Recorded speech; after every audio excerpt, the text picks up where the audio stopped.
Síndrome nefrítico, en base a nuestra bibliografía, que es Medicina Interna de Harrison.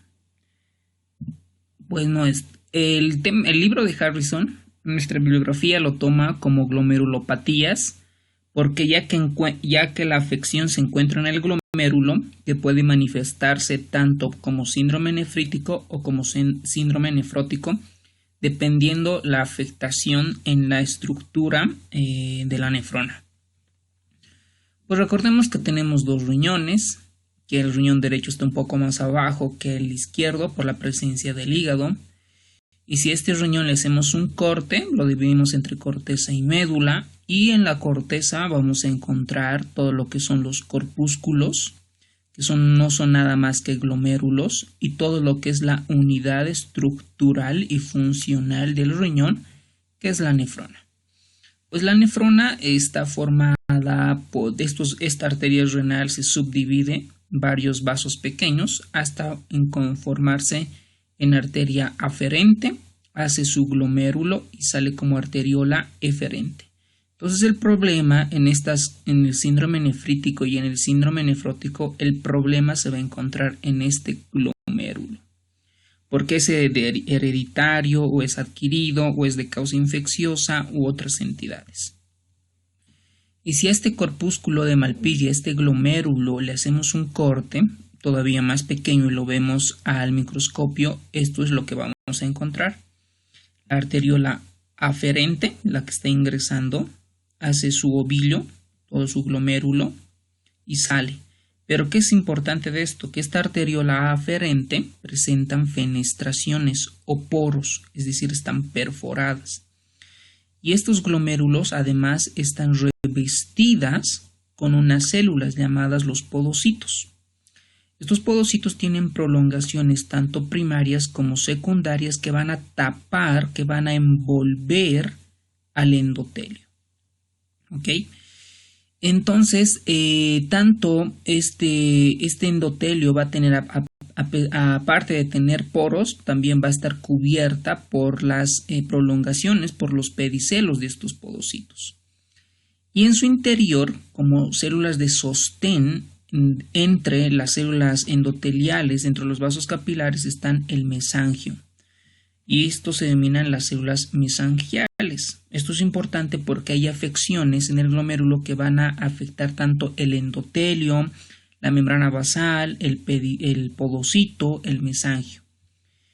Y luego de esta capa visceral formada por podocitos, hay un espacio virtual que se denomina el espacio de Bowman o el espacio glomerular. Y en la parte externa tenemos unas células planas, que es un epitelio cúbico simple, formada por las células de Bowman o la cápsula de Bowman, que posteriormente va a dar origen al túbulo contorneado proximal, que es un epitelio cúbico simple. Entonces acá tenemos el túbulo contorneado distal y este es el mesangio extraglomerular, que en la parte hay unas células que se especializan acá en el túbulo contorneado distal, que es la mácula densa, y junto con otras estructuras van a formar el aparato yuxtaglomerular, que ya lo vimos por histología y fisiología, que se encarga de la regulación o que participa más bien en la regulación de la presión arterial. Entonces recordemos que los dos riñones en el ser humano poseen un promedio de 1.8 millones de capilares glomerulares en forma de ovillo. Estos capilares glomerulares filtran entre 120 y 180 litros de agua plasmática al día. Es decir, por acá viene sangre y la sangre recordemos que está formada por elementos formes y líquido, es decir, plasma, y este plasma se va a filtrar a través de estos poros, lo que va a ir a formar la orina. Ahora, ¿en qué pacientes o el caso clínico cómo vamos a sospechar de que se trate un síndrome nefrítico o nefrótico? Porque básicamente nos van a mostrar a la pregunta como proteinuria, que tenga algún rango de proteinuria, o hematuria o piuria, ¿no? Lo que tenga debemos sospechar que es. Entonces, en base a estos datos, a los valores vamos a decir si es síndrome nefrítico, nefrótico o demás, obviamente apoyándonos también en la parte clínica. Por ejemplo, lo que vamos a hacer todas las muestras que en este esquema se recolecten en orina de 24 horas. Por ejemplo, si yo quiero evaluar la cantidad de proteínas o albúmina, yo le digo a la enfermera que recolecte orina desde las 8 de la mañana hasta las 8 de la mañana del día siguiente o desde hora 7. Entonces aquí lo normal que vamos a encontrar es una albúmina entre 8 y 10 miligramos en 24 horas. Esto es normal. Ahora, cuando existe microalbuminuria, es de 30 a 300 miligramos en orina de 24 horas. La microalbuminuria, pues esto es sinónimo de lesión endotelial, que nos va a decir por alguna otra causa, pero a mí lo que me interesa es que cuando ya está más de 300 miligramos, ya se denomina proteinuria. ¿Ok? Entonces vamos a decir proteinuria en rango nefrótico o en rango no nefrótico. ¿Y cuándo vamos a llamar proteinuria en rango nefrótico? Cuando estas proteínas superan los 3.5 gramos en orina de 24 horas. ¿Okay? Entonces, ¿el síndrome nefrítico qué es? Compone todo esto lo que nos dice la bibliografía. Va a tener proteinuria. ¿Por qué? Porque se dañan el endotelio. Ese poro se daña. Hay una proliferación endotelial y esos poros al dañarse comienzan a que se escapen las proteínas. ¿Ok? Por cualquier otra causa. Porque se pierden las cargas negativas o porque estos poros se amplían más, etc. Entonces, por lo tanto, va a existir proteinuria. ¿Pero cuánto es en síndrome nefrítico? De 1 a 2 gramos en 24 horas. ¿Qué pasa si es más de 3? Digamos 3.8, 3.9, eso ya es síndrome nefrótico. O por lo menos proteinuria en rango nefrótico. Porque para decir síndrome necesitamos apoyo clínico. Además, lo que le va a caracterizar es la hematuria, porque el endotelio, esos poros están tan dañados que van a escapar los glóbulos rojos. Pero estos glóbulos rojos no se escapan así, bonitos, sino que le cuesta pasar esos poros. Por eso lo que vamos a encontrar en la orina son glóbulos rojos dismórficos, anormales. Y si estos glóbulos rojos salen del túbulo contorneado proximal y se juntan, los glóbulos rojos se juntan, forman como cilindros y eso va a expulsar el paciente y eso lo vamos a ver nosotros como cilindros eritrocíticos. Y esta es la imagen, porque estos son cilindros eritrocíticos que se han formado en el túbulo y eso es lo que se ha excretado. ¿Okay? Entonces, aparte de que escapan glóbulos rojos, también escapan glóbulos blancos y esto lo vamos a ver como piuria. Entonces, como este endotelio se prolifera tanto, prolifera y va obstruyendo estos poros, va a hacer que evite la filtración glomerular. Y al evitar la filtración glomerular se retiene agua, pero al retener agua también se retiene sal, se retiene sodio. Por lo tanto va a existir hipertensión. Entonces la hipertensión en este caso es por retención de líquidos. A esto se puede sumar que la función renal, en realidad la creatinina, se suele incrementar y existe una disminución de la filtración glomerular. En resumen, el síndrome nefrítico, la clave pues, nefrítico es encontrar hematuria con cilindros eritrocíticos, hipertensión y proteinuria en rango no nefrótico. Ahora, una vez que ya sabemos que es un síndrome nefrítico, ahora, ¿qué pasa? Ustedes me dirán, solo encuentro hematuria, pero no tiene ni hipertensión, no tiene cilindros, no tiene proteinuria. Entonces yo digo, pues es una hematuria, veo qué tipo de hematuria, es una hematuria microscópica, macroscópica, veo cómo están los glóbulos rojos. Y si los glóbulos rojos están normales, es decir, conservan la morfología de discoidal bicóncava, entonces digo, pues es una hematuria baja que puede ser de origen vesical, uretral, como un cáncer vesical. Pero para que sea una hematuria de origen glomerular, necesariamente tenemos que ver glóbulos rojos dismórficos o cilindros eritrocitarios. Ojo con eso. Ahora, ¿quiénes me van a producir síndromes nefríticos? Pues lo podemos dividir de varias formas, ¿ok? Desde hereditarias hasta adquiridas o idiopáticas, o lo más frecuente, que es lo más frecuente lo que vemos en nuestro medio. Por ejemplo, pues cuando rotamos pediatría, tanto en la formación de pregrado y en el internado, lo que vamos a ver es que la glomerulonefritis postinfecciosa es la más frecuente, sobre todo por el Streptococcus pyogenes, el grupo A del Lancefiel, ¿no? Entonces, esta es en los niños, sobre todo, esta es la más frecuente de síndrome nefrítico, ¿no? Luego tenemos la endocarditis subaguda por Staphylo o Streptococcus viridans. Luego otras causas de infecciones, ¿no? Como por Pseudomonas, Klebsiella mycoplasma, aunque estos son infrecuentes. Otras causas tenemos las glomerulonefritis primarias, es decir, que no hay algo secundario que lo desencadene. Dentro de estas vamos a tener las glomerulonefritis endocapilar, las extracapilares y las mesangiocapilares. Y en las enfermedades sistémicas, por ejemplo, un antecedente, una joven de 23 años que tiene rash macular, que presenta eritema en alas de mariposa y que tiene los criterios de lupus y de repente hace hematuria y tiene proteinuria en rango no nefrótico, pues ahí sospecharemos en lupus. Otras causas de enfermedades sistémicas tenemos la púrpura de Henoch, la crioglobulinemia, las vasculitis, que la vamos a ver posteriormente, y otras enfermedades. Aquí mostramos otras causas infecciosas que nos pueden dar síndrome nefrítico, como las hepatitis, tanto etiologías parasitarias y otras.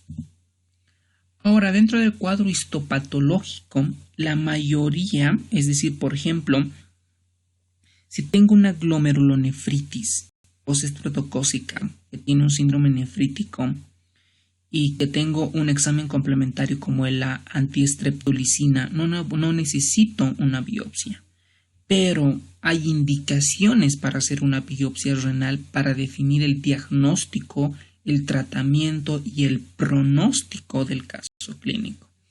Para esto acá me he dado la molestia, porque esto está en el Harrison, para podernos recordar qué tinciones ayudan a identificar estas estructuras en la nefrona.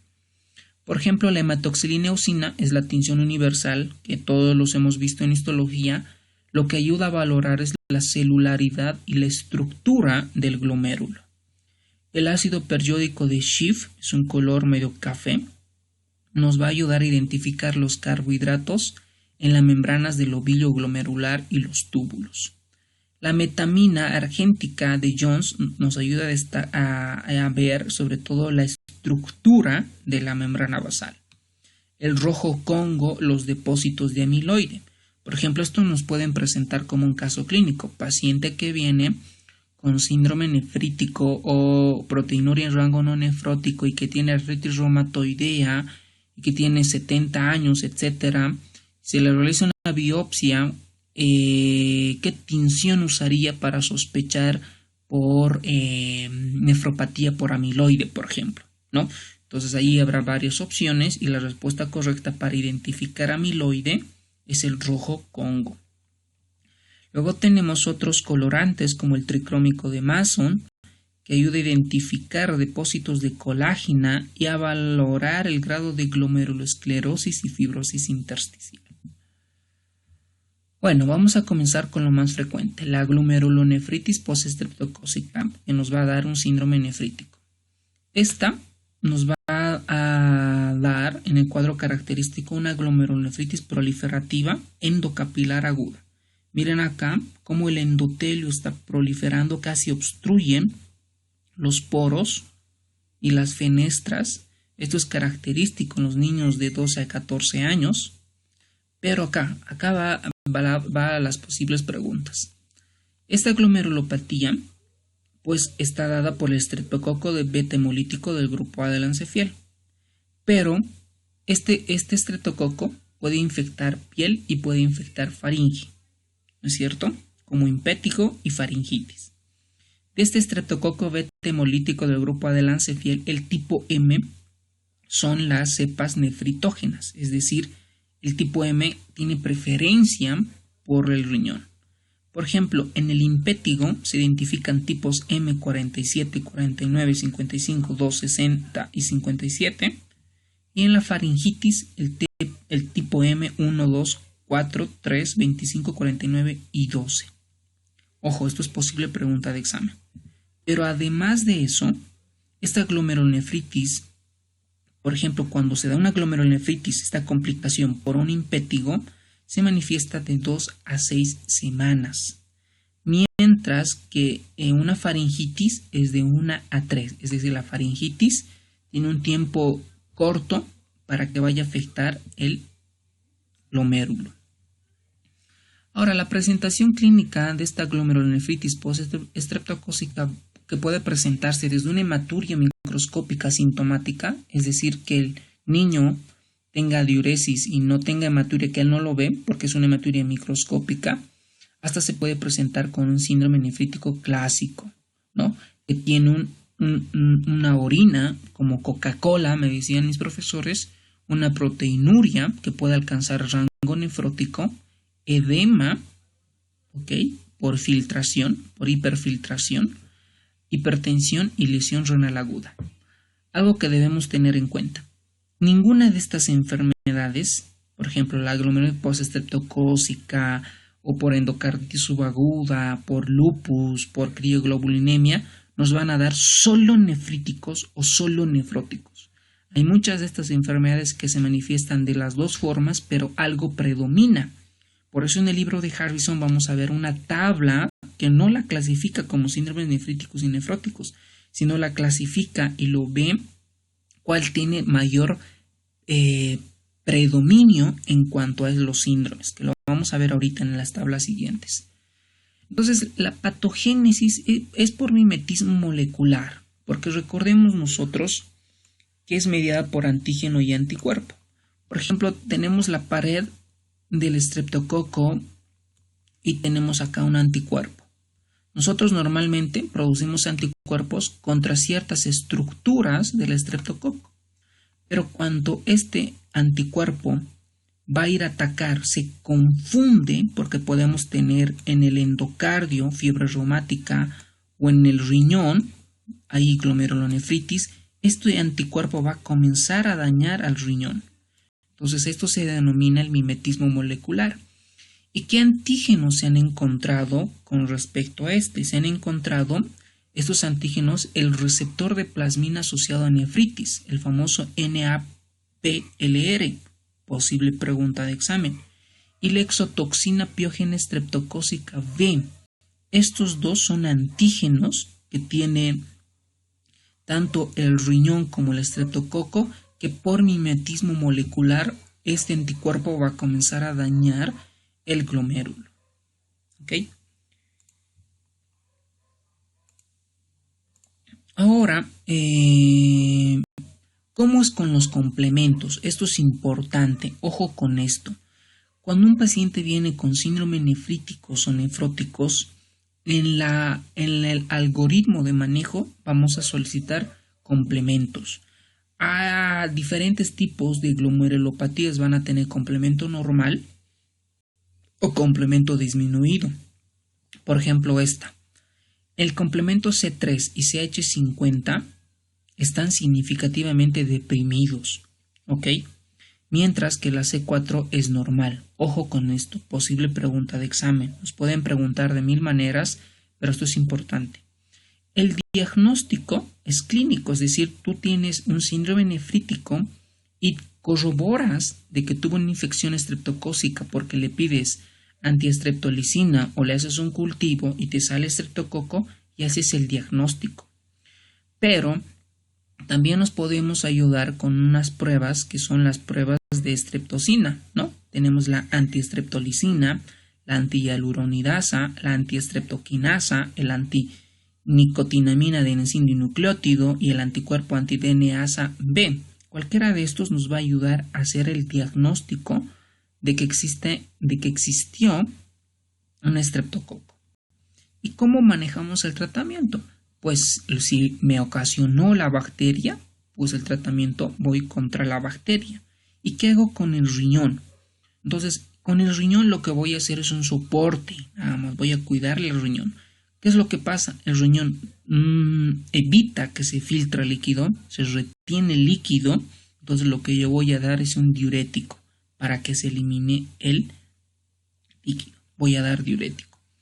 En casos raros, este riñón se afecta tanto que puede llegar a un soporte renal, tanto se hará una hemodiálisis o diálisis peritoneal, ya dependerá lo que el nefrólogo diga. Pero la mortalidad, si mueren, pues menos del 1%. Ahora, otra causa de síndrome nefrítico que nos menciona nuestra bibliografía es la endocarditis bacteriana subaguda. Ojo con esto, porque la aguda el tiempo es muy corto, tiene que haber pasar días para que se vaya afectando el riñón.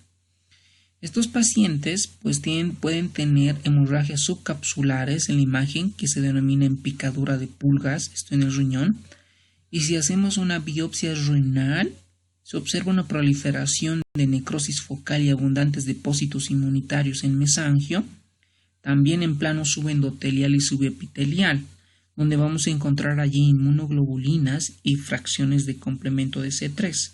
¿Cuál es el tratamiento? Pues hacer controlar la infección de la endocarditis. La nefritis lúpica. Esta nefritis lúpica se puede manifestar como síndromes nefríticos o síndromes nefróticos, pero esta nefritis lúpica se clasifica en 6 y esto se verá en lupus, ¿no? En lupus. La clase 1 es lo que existe es una proliferación mesangial mínima. En la histología vamos a ver normal con depósitos mesangiales. La clase 2 hay una proliferación mesangial. Nefritis en la clase 3 una nefritis focal, nefritis difusa. ¿Cómo digo focal y difusa? Por el porcentaje de afectación. Menos del 50% es focal y más del 50% es difusa. En la clase 5, la nefritis membranosa, hay un engrosamiento de la membrana basal, cuando vimos al principio en la imagen. En este engrosamiento basal existen depósitos inmunitarios, ¿okay?, subendoteliales difusos, que se denominan nefritis membranosa o proliferativa mixta. Y en la clase 6 es una nefritis esclerótica, donde existe una esclerosis global de todos los capilares glomerulares. Ahora, hay unas vasculitis, unas polangitis que también afectan al riñón. Por ejemplo, ahí tenemos que se acompañan cuadros clínicos como hemorragia pulmonar y glomerulonefritis.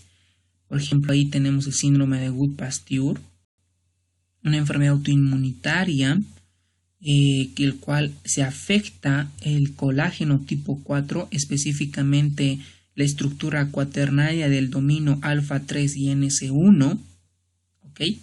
Esto en el síndrome de Wood-Pasteur porque hay un anticuerpo que ataca la membrana basal, específicamente el colágeno tipo 4.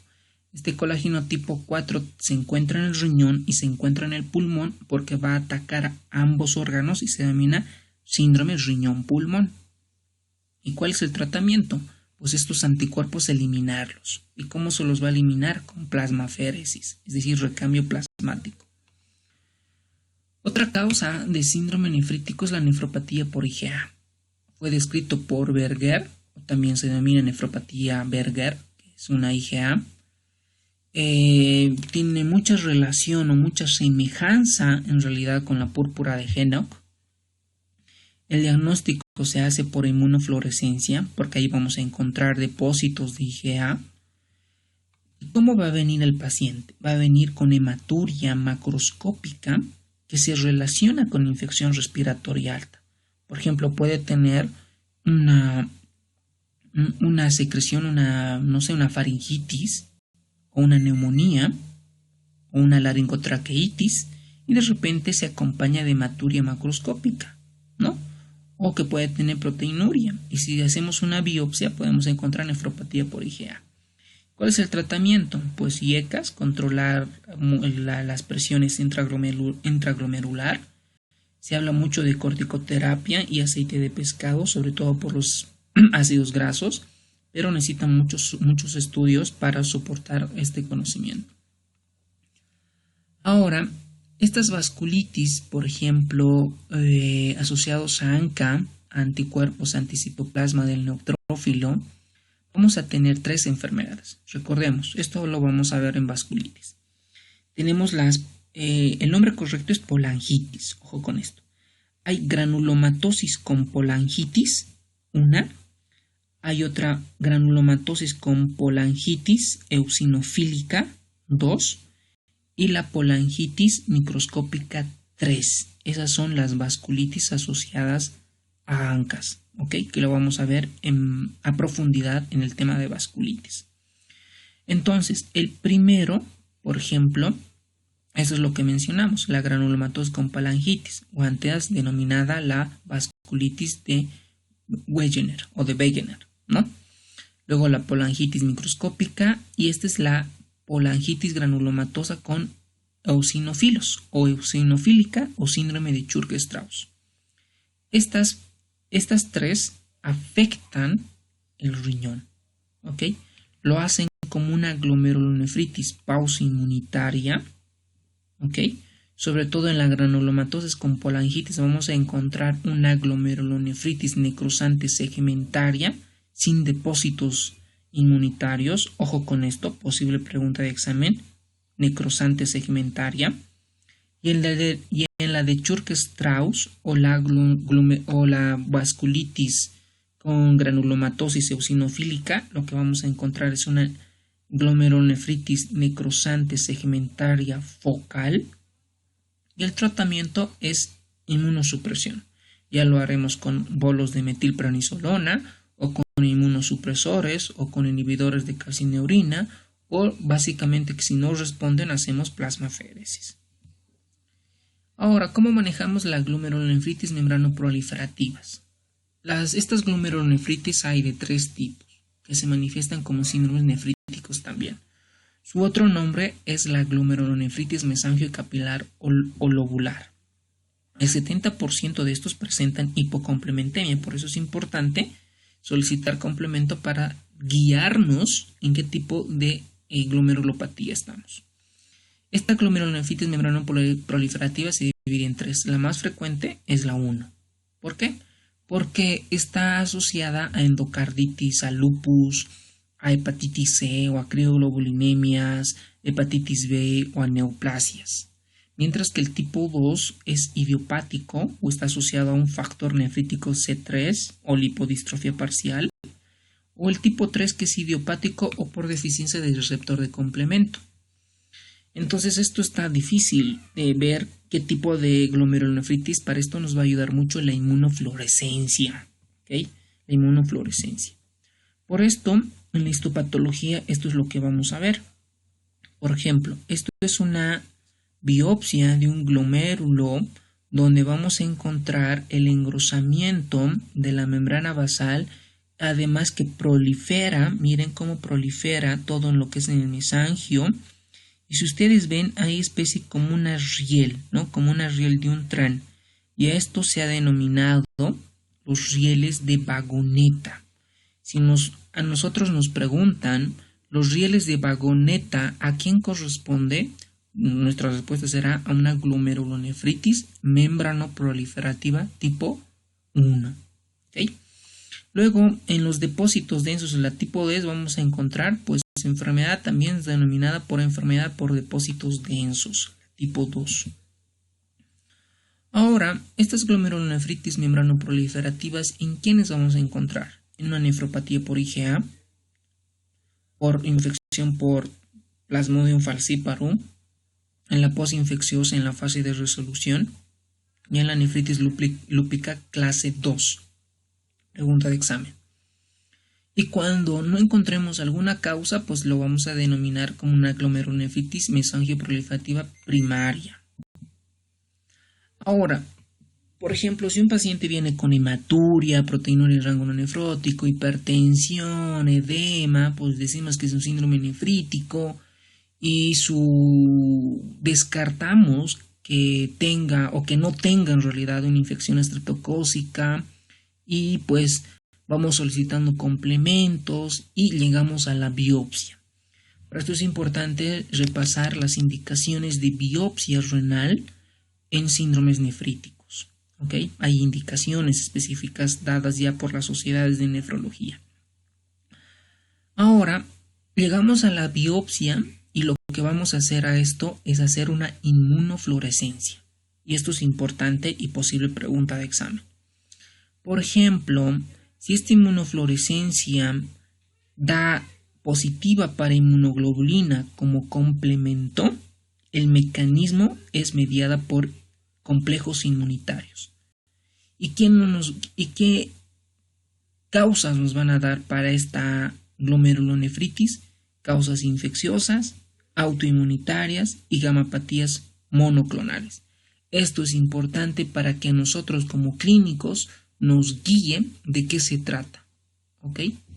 Mientras que si es positiva predominantemente para el complemento, pero negativa o débilmente positiva para inmunoglobulina, es decir, lo que predomina es el complemento, es mediada por complemento.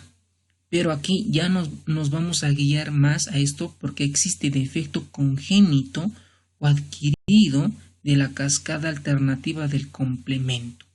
Esto es importante para diferenciar en buscar las causas de estas glomerulopatías. Y vamos a ver cómo es el tratamiento de un síndrome nefrítico. El tratamiento depende de la causa. ¿Por qué? Porque si es una postestreptocócica, pues trataremos la bacteria. Si es una endocarditis, veremos si es por Staph aureus, le daremos Vanco, Lineo, etc. O si es por otra causa como lupus, trataremos el lupus, etc. Pero acá nos dan algunos parámetros generales.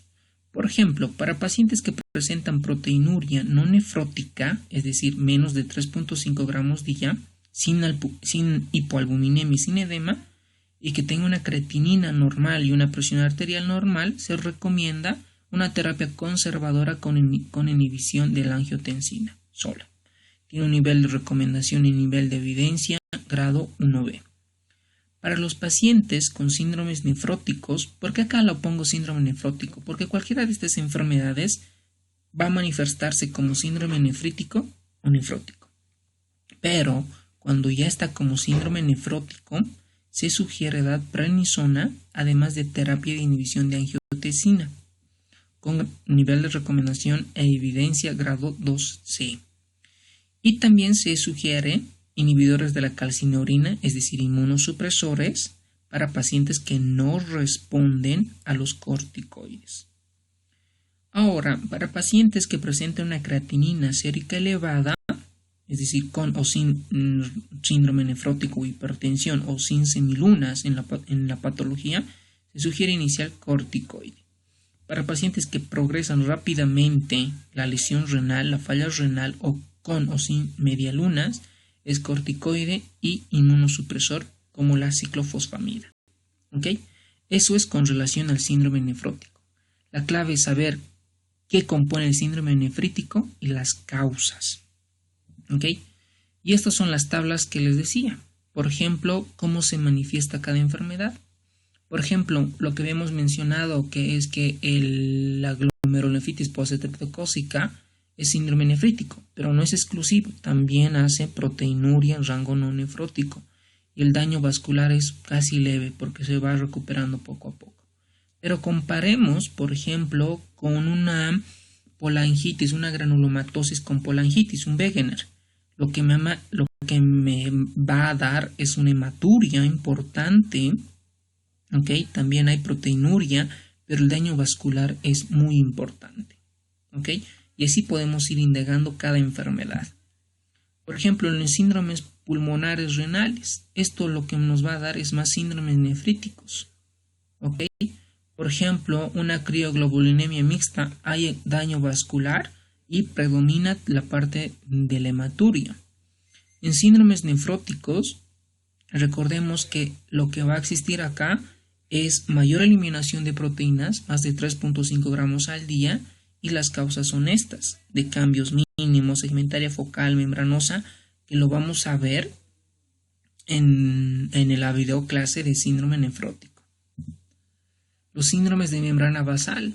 Acá nos van a dar, por ejemplo, el síndrome ónico-rotuliano nos va a dar un síndrome más de eliminación de proteínas, ¿ok? A comparación de una glomerulonefritis antimembrana basal glomerular más un síndrome nefrótico, es decir, más hematuria. Y hay síndromes vasculares glomerulares, que ya ustedes van a ir profundizando ya en la residencia. Las características de las glomerulonefritis clínicas. ¿Ok? Aquí tenemos todas estas de causas infecciosas. Por ejemplo, el paludismo, que es frecuente en nuestro medio, nos puede dar más predominantemente una afección proteica.